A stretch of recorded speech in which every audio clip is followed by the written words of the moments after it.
நீங்க வாங்க sir please sir நீங்க கொஞ்சம் சைடுல வரலாம் சார். கொஞ்சம் சவுண்ட் வராதீங்க சார். நீங்க எதுக்கு சார் சவுண்ட் விட்டுட்டு இருக்கீங்க? Sir cameraman hello sir hello sir முன்னே வாங்க சார் நீங்க வாங்க sir sir down sir down sir.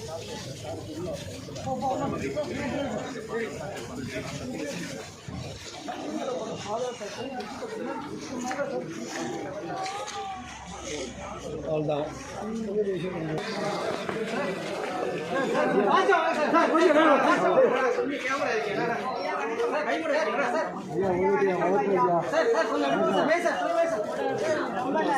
அவரும் விரும்ப மாட்டார். அவர் நேராக இருக்கிறதுனால அந்த க்யூரியாசிட்டி இருக்கும்ல, எதுக்கு சிஎம் வராது இங்கே தான் மேக்ஸிமம் 285 வெட்டியிருக்காங்க. அதை கொஞ்சம் ஆட்டோமேட்டிக் சிஎம்ஏ டைரக்ஷன் கொடுக்குறாரு. அது இப்போ வெயில் வர வர போடுவோம். இன்னைக்கு வந்து வெயில் இல்லாதனால இதுக்கு மேலே அப்புறம்